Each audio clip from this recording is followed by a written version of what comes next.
ಹಾಗಾಗಿ ಬೆಳಗಾವಿ ಜಿಲ್ಲೆಯಲ್ಲಿ ನಡೆತಕ್ಕಂತಹ ಈ ಬೃಹತ್ ಬೈಕ್ ರ್ಯಾಲಿ ಇವತ್ತು 7 ಗಂಟೆ ಗೋವಾ ವ್ಯವಸ್ಥೆಯಿಂದ ಪ್ರಾರಂಭ ಆದಂತಹ ಬೈಕ್ ರ್ಯಾಲಿ ಕೊನೆಗೆ ಲಿಂಗರಾಜ್ ಕಾಲೇಜಿಗೆ ಮುಕ್ತಾಯ ಆಗ್ತದೆ. ಬರುವಂತಹ 4ನೇ ತಾರೀಕು ಜಿಲ್ಲಾ ಮಟ್ಟದಲ್ಲಿ ಬಹಳ ದೊಡ್ಡ ಬಸವ ಜಯಂತಿ ಕಾರ್ಯಕ್ರಮವನ್ನು ಮಾಡಿ ನಾವೆಲ್ಲ ಲಿಂಗಾಯತ ಸಮಾಜದ ಅಸ್ಮಿತೆಯ ಪ್ರಶ್ನೆಯನ್ನು ಪ್ರದರ್ಶಿಸುವಂತಹ ಕಾರ್ಯಕ್ರಮಕ್ಕೆ ತಾವೆಲ್ಲರೂ ಅಣಿಯಾಗ್ತಾ ಇದ್ದೇವೆ. ನಾಡಿನ ಎಲ್ಲ ಮಠಾಧೀಶರು, ಎಲ್ಲ ಬಸವಪರ ಸಂಘಟನೆಗಳು ಇದರ ಸಹಮತದಿಂದ ಎಲ್ಲ ಸರ್ವ ಜನಾಂಗದ ಸರ್ವ ಸಮಾಜದ ಶರಣರನ್ನು ಕೊಡ್ಕೊಂಡು ಬಸವ ಜಯಂತಿಯನ್ನು ಆಚರಿಸ್ತಾ ಇದ್ದೇವೆ.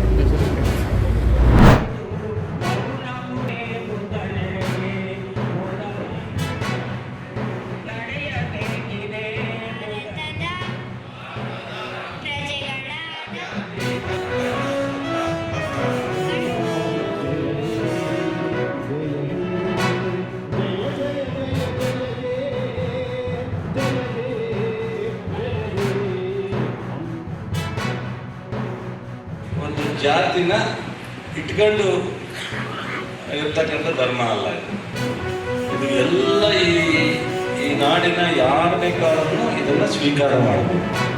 ಇದರಲ್ಲಿ ಒಂದೇ ಅಹಿಂಸೆಯಿಂದ, ದ್ವೇಷದಿಂದ, ಅಸೂಯೆಯಿಂದ ಒಬ್ಬರನ್ನ ಎಲ್ಲರನ್ನು ಬಿಟ್ಟು ಪ್ರೀತಿಸುವಂಥ ಒಂದು ಧರ್ಮ ಅಂತ ಹೇಳ್ಬೋದು. ಒಂದೇ ಆಗುತ್ತೆ. ಅದರಿಂದ ಇದನ್ನು ನೋಡಿ, ಹಿಂದೂ ಧರ್ಮನ ನಮ್ಮ ಅಂಬೇಡ್ಕರ್ ಅವರು ಅದರಲ್ಲೂ ಸಮಾಧಾನ ಆಗದಲ್ಲೇ ಬೌದ್ಧ ಧರ್ಮಕ್ಕೆ ಬಂದ.